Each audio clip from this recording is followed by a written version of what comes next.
오늘은 예수님 탄생하시는 날을 기념해서 예배드리는 성탄절 아침입니다. 하나님께서 사람의 몸을 입고 이 땅에 오신 구원의 사건이죠. 예수님의 탄생이라는 게 그냥 단순한 한 인간의 탄생이 아니라 하나님께서 사람을 구원하시기 위해서 사람의 몸을 입고 오신 그 사건, 구원의 사건입니다. 그런 면에서 성탄절 그러면 예수님께서 우리에게 구원을 주시고 은혜를 주시고 복을 주시기 위한 그런 구원의 사건, 구원의 역사, 그런 하나님만의 역사, 하나님께만 영광인 그런 시간들로 우리가 많이 기억합니다. 그게 사실인 것 맞습니다. 그러나 여러분, 이 예수님의 이 탄생의 이 성탄에 나타나고 있는 거기에 가능케 했던 사람들의 어떤 수용, 참여, 응답, 그래서 어떤 순종으로 이어지는 그런 모습들이 있고, 그래서 그런 하나님의 어떤 임하심에 대한 사람들의 반응으로서의 어떤 경배가 이 오늘 읽은 본문에 저희 이제 마태복음 1장과 2장에 또 누가복음 1장 2장에 다 그렇게 나옵니다. 특별히 그런 사람의 수용과 응답이라고 하는 차원에서 보면 예수님의 이 부모 요셉과 마리아인데요. 이 요셉과 마리아의 반응, 응답은 굉장히 주목할 만합니다. 저는 이 두 사람을 보면서 하나님의 그 구원의 역사를 이루시는데 사람을 통하여서 또 사람과 함께 하시는 하나님이시다라고 하는 면이 굉장히 경외스럽고 오히려 그런 하나님이셔서 경외스럽습니다. 외딴 곳에 아무도 모르는 곳에서 예수님이 태어나셔서 그렇게 우리에게 오셔가지고 내가 하나님이야 라고 그렇게 말씀하시지 않고 그리고 하나님만 어떤 역사하시는 그런 게 아니라 사람을 통하여서 사람의 어떤 협력 또 참여 그 응답을 통하여서 역사하시는 하나님의 역사의 방법이 굉장히 경이롭고 하나님께서 인간을 어떻게 생각하시는가라고 하는 것을 좀 알 수가 있는데요. 오늘 이 요셉과 마리아의 이 모습은 우리가 읽은 것처럼 요셉의 반응은 마태복음에 주로 나오고요. 마리아의 반응은 누가복음에 나옵니다. 그래서 마태에는 마리아를 찾아볼 수 없고 누가복음에는 요셉의 어떤 반응은 찾아볼 수 없어요. 이게 약간 그 복음서가 쓰여진 특징 때문에 그런데 마태복음은 유대인을 위해서 쓰였어요. 그러다 보니까 남성 위주의 어떤 사회의 그 문화를 그대로 반영해가지고 요셉의 반응만 거기에 나와 있고요. 누가복음은 유대인 이방인을 위한 복음입니다. 그래서 마리아 목회의 어떤 그 목회의 모습, 목회 사회 중심의 어떤 그런 모습들이 여기에 반영돼서 누가복음에 많이 기록되어져 있습니다. 오늘은 제가 이걸 두 개를 합쳐서 간단하게 각각의 경우에 요셉이 어떻게 했고 마리아가 어떻게 했는지를 함께 한번 생각해 보도록 하겠습니다. 아시는 것처럼 마태복음은 요셉에 대한 이야기를 싣고 있는데요. 아시는 것처럼 예수님 이 사건이 있을 때 요셉과 마리아는 결혼을 약속했어요. 그러니까 정혼 사이라고 이렇게 나옵니다. 성경에는 결혼을 하기로 하면 약혼을 합니다. 이 당시에는 약혼을 하고 1년, 그러니까 지참금 다 내고요.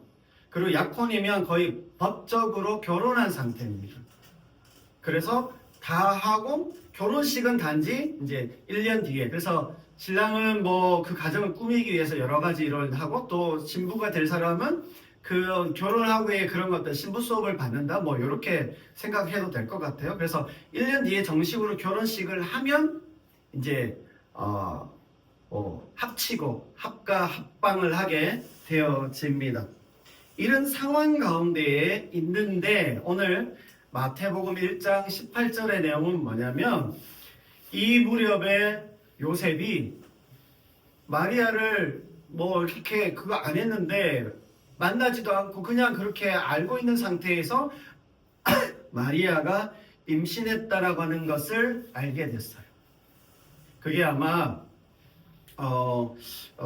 마리아 임신에 대한 소식은 임신한 지 한 6개월 내지 7개월째인 것 같아요. 이걸 다 설명할 수 없고요. 제가 성경을 추론해 보니까 대충 제 생각인 그래 누가복음을 참고해서 보면, 그리고 아마 결혼식을 앞둔 거 한 3, 4개월 전인 것 같아요. 거의 그러면 이제 거의 그 1년 될 무렵에 이제 출산을 하게 된 거죠. 여러분 한번 생각해 보십시오. 결혼식을 한 3개월 남겨둔 그 시점에 이제 결혼식을 올려야 되는 상대가 임신을 한 것을 알았어요. 요셉의 입장에서는 어떠했을까요? 굉장히 당황스럽고 분노가 생겼을 거고요. 심지어 왜 이런 일이 생겼는지, 그리고 이 일이 생겨서 자신에게나 마리아에게나 우리 집안에 어떤 일들이 일어날까, 어떤 후폭풍이 밀어닥칠까라고 하는 그런 두려운 감정이 아마 생겼을 겁니다. 근데 되게 성경엔 요셉이 어떤 사람이라고요? 의로운 사람, 그래도 의로운 사람으로 묘사하고 있어요. 그렇게 이제 이 자기 인생에 이게 완전히 어그러질 수 있는 이 경우가 있는데도 불구하고 요셉은 뭘 생각했어요? 마리아를 먼저 생각했어요. 마리아를 배려한 겁니다. 그래서 보면 19절에 이렇게 된 것을 공적으로 드러내가지고 막 저 아이가 부정하고 불의하게 행했다라고 해서 공적으로 드러나서 막 마리아에게 공격이 임하도록 하지 않고 19절에 보면 가만히 끊고자, 이게 지난주에 이제 제 설교에 헤롯이 가만히 했던 것과 불의함을 가만히 하는 것과 이것은 의로운 행동을 가만히 했다는 것은 헤롯의 가만히와 요셉의 가만히는 차이가 있어요. 그렇죠? 분명히 차이가 있습니다. 율법적으로는요, 이때 당시 율법, 이게 부정한 것이 드러나면 공적으로 그걸 드러내서 돌로 쳐 죽입니다. 그래도 아무렇지도 않고 당연하게 그렇게 생각을 했어요. 그런데 요셉은 가만히 끊고자 했어요. 가만히 끊으면 어떻게 되는지 아십니까? 자신에게도 피해가 와요. 왜냐하면 나는 결백하다. 나는 저 여자의 부정과 나는 아무 상관이 없다고 하는 것을 증명할 길이 없어요. 그래서 자기에게 다시 기회를 만들 수 없어요. 가만히 그냥 그걸 파혼으로 그냥 이렇게 쓱 지나가게 하려고 했습니다. 요셉은 그것도 포기를 한 거죠. 이렇게 보면 요셉이 지금 예수님의 탄생과 관련되어져서 평균 이상의 어떤 결정들, 선택들을 여기서 하고 있어요. 나름은 꽤 배려하고 많이 배려한 거죠. 사실 많이 배려한 모습이 이 요셉의 모습입니다. 율법적 차원에서 정당함에도 불구하고 그보다도 또 자기 개인의 어떤 양심적인 태도, 어떤 신앙적 태도에 의해서 나름대로 했던 그 율법적 차원도 조금 더 넘어서는 그런 배려를 하고 있는 게 여기에 나와요. 이게 요셉의 모습인데요. 나름대로도 너무 잘한 거죠. 그런데 오늘 주의 사자가 다시 뭐라고 이야기합니까? 데려와라. 그러니까 요셉의 선택은 가만히 끊고자 하는 것이었지만 하나님의 주의 사자의 명령은 데려와라 였습니다. 사실 여기 주의 사자의 말씀은 뭐냐면 율법의 차원을 훨씬 더, 또 개인의 양심의 차원을 더 뛰어넘는 어떤 믿음의 차원에서 결정하도록 그렇게 요구하고 계시는 겁니다. 우리가 이해하고 인식하는 그 수준을 뛰어넘어서 그 조건을 넘어섰던 반응이 필요할 때가 있는데 그게 믿음의 차원에서 요구되어진다라고 하는 겁니다. 그래서 오늘 요셉의 모습에서 보면 율법적 차원, 개인의 어떤 그런 인격적인 조금 자기의 나름의 배려를 함에도 불구하고 그보다 더 뛰어넘는 믿음의 차원에서 요셉은 이것을 결정하고 순종하고 있어요. 여러분은 어떨 것 같습니까? 이럴 수 있을까? 저는 매번 묵상하지만 참 쉽지 않다. 근데 요셉이 예수님의 탄생과 이 성탄의 계절에 보여주었던 모습은 참 그런 어떤 율법적 그런 차원도 아니고 인간적 차원도 아니라 믿음의 차원에서 그가 수용하고 응답하고 있다라고 하는 것을 좀 보게 됩니다. 그게 어디에서 절정을 이루냐면 24절에요. 24절에 보시면 요셉이 잠에서 깨어 일어나. 잠에서 깨어 일어났다라고 하는 건 자신이 그 잉태된 사실을 알게 되면서 가졌을 혼란함, 침울함, 그 두려움에서 벗어나는 걸 말합니다. 그 잠에서 일어났다는 건 거기에서 벗어나는 것, 거기에서 일어섰다라고 하는 표현인 것이고요. 분부대로, 주의 사자의 분부대로 하나님의 말씀대로 순종하여서 자기가 이걸 어떻게 해결해야 될지 해법이 뭐고 어떻게 누구에게 의논해야 될까 뭐 어떤 방법이 있을까 자기가 어떻게 처신해야 될까 이런 거 따지지 않고요. 그냥 하나님께서 말씀하신 대로 그냥 분부대로 행동했다라고 하는 것을 보여줍니다. 결과, 해법 생각지 않았어요. 그냥 말씀하시는 대로 순종하고자 했다라고 하는 것이고요. 더 적극적인 의미에서 순종은 뭐예요? 낳기까지 동침하지 아니하였고 나음의 이름을 예수라 하였다라고 하는 것. 그러니까 요셉 마음 안에 해법도 없고 어떻게 할 수도 없고 자기가 다 이해는 되지 않지만 받아들임으로 더 오히려 적극적인 순종을 하는 게 요셉의 모습입니다. 예수님의 탄생에 관련되어져서 그 부모가 보여준 인간적 참여, 인간적 수용에 있어서 요셉이 보여준 모습은 이러하다라고 하는 겁니다. 예수님의 성탄에 숨겨져 있는 그 안에 담겨져 있는 인간의 참여, 응답이 이런 모습이다 라고 하는 걸 한번 생각해 보면 좋겠습니다. 두 번째는 이제 마리아의 경우입니다. 마리아의 이 순간은 누가복음 1장 26절에서 38절에 나와요. 이 누가복음의 이 기록, 이 사건, 이 시점을 통해서 어떻게 되냐면 여자 마리아가요. 여기 보면 그의 어머니라고 표현되어져 있어요. 여기 안 나오나? 네, 여기 말고 그의 어머니란 표현이 나오는데 그러니까 예수님의 어머니로 뭐랄까 전환되어지는 사건이 이 여기입니다. 그러니까 단순한 그냥 그저 한 여자 마리아가 성모 마리아가 되어지는 그의 어머니 예수의 어머니가 되어지는 그런 사건 시점이 이 사건으로 나온다는 겁니다. 여러분 생각해 보세요. 한 여인이 성모 마리아 그의 어머니가 되어지는 이 순간입니다. 우리가 생각할 때는 굉장히 영광스럽잖아요. 그러면 이런 영광스러운 장면에 뭐가 나타나야 될까요? 지지가 있어야 되고, 환영이 있어야 되고, 환희가 있어야 되고, 환호함이 있어야 되고, 영광과 뭔가 기대감이 충만해야 될 것 같은데, 여러분 여기에 그런 건 없어요. 31절에요. 네가 잉태할 거야. 네가 잉태할 거야. 한 아이를 낳을 거야.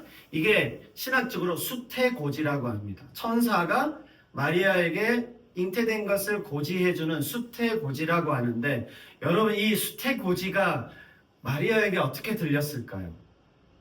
영광스러웠을까요? 아니면 폭탄을 안겨주시네? 이렇게 생각했을 거예요. 이건 폭탄 같은 거예요. 하나님의 영광스러운 어떤 명령, 말씀, 사명이 자기에게 오는데 이게 단순하게 영광스러운 건 아니에요. 그게 굉장한 폭탄으로 마리아에게 지금 임하고 있다라고 하는 겁니다. 성경에 뭐라고 이야기해요? 그러면서 뭐라고 이야기해요? 28절, 29절, 30절에 보면 은혜가 임했대요. 은혜가 임했는데 이게 폭탄으로 오는 거야. 마리아에게는 폭탄이에요. 은혜가 임했다. 40절에 가면 복되다 그렇게 이야기하고 좋게 다 그렇게 이야기하는데 이게 와 기대와 환희와 부러움 찬사 이런 게 아니라 폭탄으로 이 순간에는 마리아에게 임하고 있다라고 하는 겁니다. 여러분 한번 생각해 보면 마리아가 이 수태고지를 들었을 때 31절을 들었을 때 선사님 잠깐 그러면 저같이 따지기 좋아하는 사람은 아마 그런 말을 했을 수도 있고 저의 성향상 아마 그랬을 수도 있는데 뭐냐면 그러면 제가 결혼식을 하고 나서 잉태한다는 거죠. 지금 잉태가 된 게 아니라는 거죠. 그러니까 저에게 제가 듣고 싶은 말만 들어서 그걸 적용하는 겁니다. 그렇게 받아들이고 싶지 않았을까요? 결혼식 하고 나면 잉태하면 그건 뭐 it's okay 괜찮아요 뭐 얼마든지요 이렇게 했을 수는 있는데 아니에요.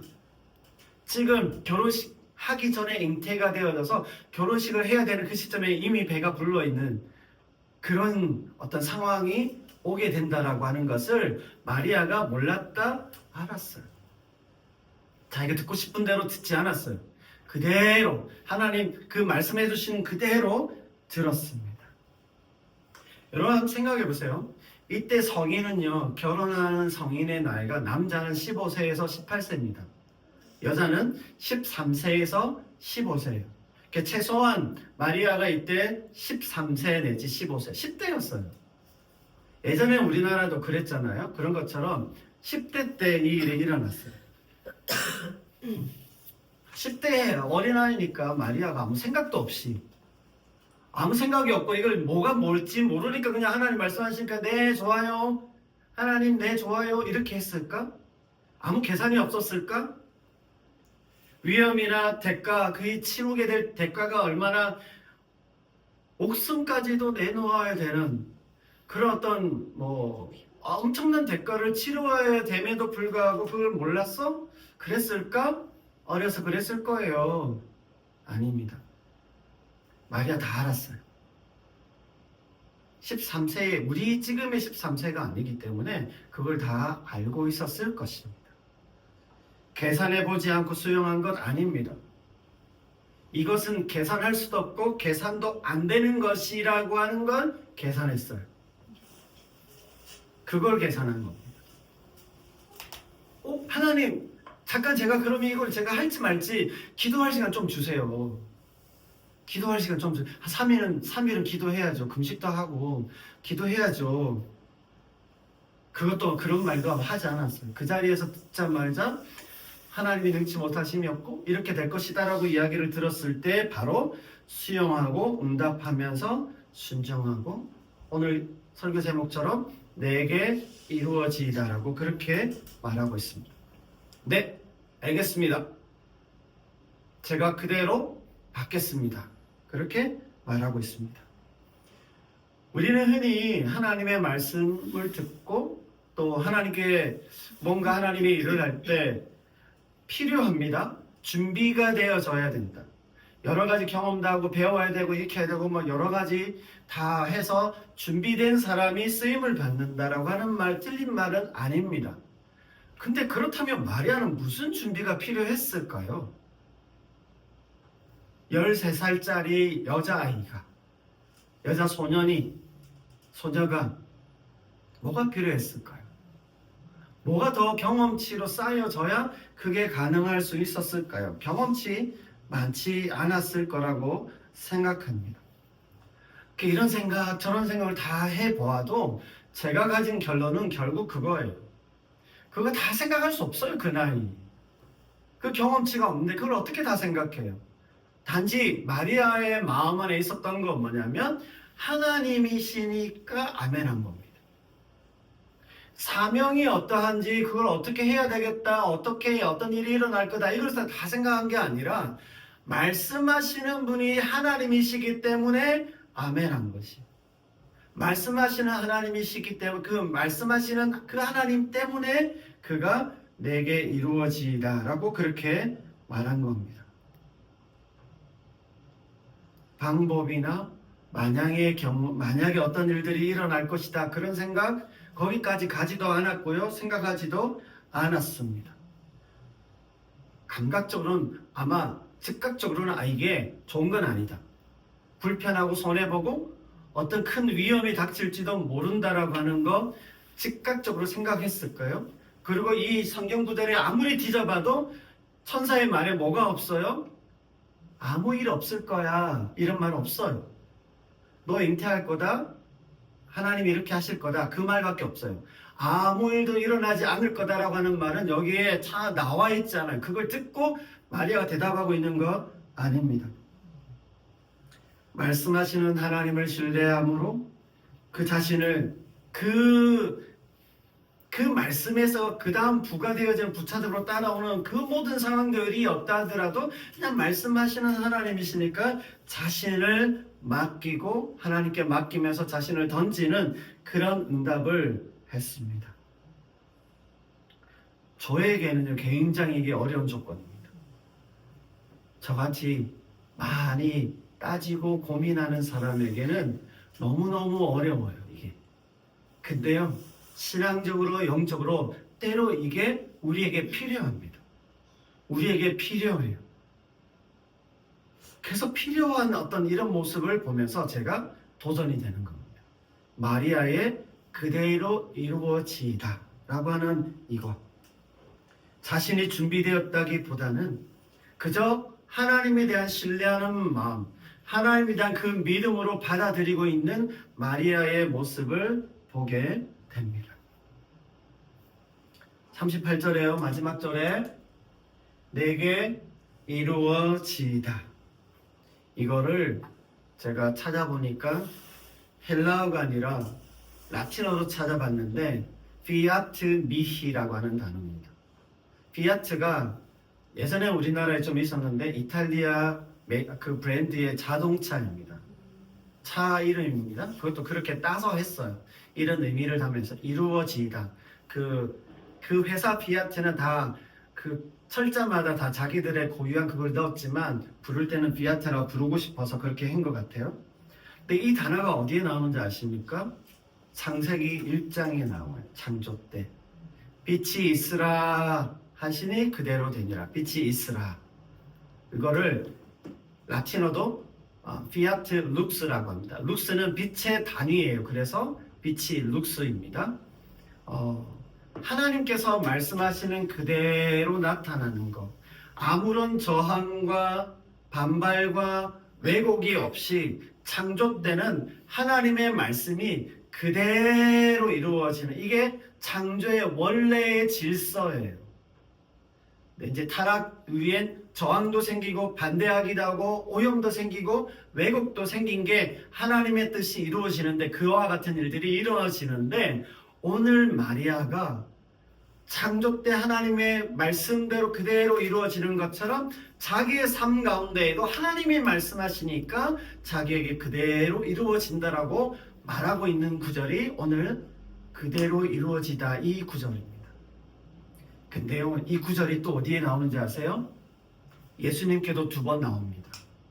첫 번째는 주기도문에 하늘에서 이룬 것 같이 땅에서도 이루어지다라고 할 때 이 단어 피아트란 단어가 그때 쓰였어요. 또 한 번은 어디에 쓰인 줄 아세요? 예수님의 십자가 지시기 전에 하나님 앞에서 핏방울이 땀방울이 될 것처럼 기도하실 때, 마지막으로 기도하셨을 때 아버지의 뜻이, 이 잔이 내게서 돌아가기를 원하지만 아버지의 뜻이 내게서 이루어지기를 원합니다. 아버지의 뜻대로 되기를 원합니다라고 기도하셨던 예수님의 기도가 여기 피아트, 그대로 내게 이루어지다라고 말한 겁니다. 저는 이 구절을 이렇게 묵상해 볼 때 얼마나 놀라운지 몰라요. 정말 와, 하나님 창조 때 그게 마리아를 통해서 그게 수용되면서 예수님의 이 기도까지 이어지는 이런 연결점이 있다라고 하는 게, 와, 성경에 이런 부분이 있다는 게 너무너무 놀랐습니다. 하나님의 그 창조가 예수님의 재창조로 이어지는 그 징검다리 같이 그런 수단 통로로 사용한 게 마리아의 내게 이루어지다 라고 하는 이 기도였다라고 하는 것입니다. 하나님은 예수님의 이 거룩한 성탄에 마리아의 응답과 수용, 그 통하여 그 고백을 통하여서 이 성탄을 이루어 가시고 가능하게 하시는 모습을 보게 됩니다. 마리아의 수용, 마리아의 응답은 상황이나 그 내용에 대한 수용이 아니라 말씀하시는 하나님에 대한 수용이었다라고 하는 것을 우리가 이 성탄을 맞으면서 한번 다시 생각하면서 우리의 성탄을 다시 맞이하면 좋겠다라고 하는 생각입니다. 이제 말씀을 마무리할게요. 성탄절입니다. 크리스마스. 이 성탄절 하면 예수님의 탄생하심을, 그래서 우리를 향하신 하나님의 그 구원의 역사, 하나님의 사역, 사건들을 우리가 많이 생각합니다. 근데 그거에 감사하고 기뻐해야지만 그게 가능하게 했던, 하나님께서 그런 역사를 통하여서 들어오셨던 그 순간들, 그 사람들에 대한 기억도 우리가 함께 해야 되는데, 오늘 우리가 살펴본 요셉과 마리아의 응답과 수용이라고 하는 점을 꼭 기억하면 좋겠습니다. 그래서요, 이 성탄의 복, 성탄의 은혜가 주는 기본적인 정신이 뭐냐? 당연히 예수 그리스도께서 우리 구원의 선물이 되시는, 하나님의 사랑이 가장 우선하고 먼저 나타나는 건 맞지만, 여기에 함께 하였던 사람들의 반응, 사람의 그 수용, 응답이 있었다라고 하는 것을 우리가 다시 또한 기억해야 한다라고 하는 것입니다. 요셉과 마리아는 예수 그리스도의 그 출산, 예수 그리스도의 출산이지만요, 요셉과 마리아의 수용과 반응은 하나님 나라를 출산하고 있는 겁니다. 그들의 응답을 통해서 하나님 나라를 출산하고 있는 모습을 보게 됩니다. 그래서 우리가 이 두 사람의 모습들을 좀 우리가 주목하면서 우리의 삶을 통해서도요, 또 성탄절을 맞이하면서 더 우리의 삶을 통하여 하나님을 신뢰하고 더욱 하나님의 사랑으로 좀 우리를 충만하게 채워갈 수 있는 우리 모두가 되시기를 주님의 이름으로 축복합니다. 마지막으로요, 여러분, 우리가 더욱 하나님을 향하여서 우리의 삶이 정말 아멘이 되면 좋겠고요, 내게 이루어지다라고 고백할 수 있는, 그래서 진정한 성탄의 복과 은혜를 다 누리는 우리 모두가 되시기를 주님의 이름으로 축복합니다. 아멘. 제가 한번 기도하겠습니다.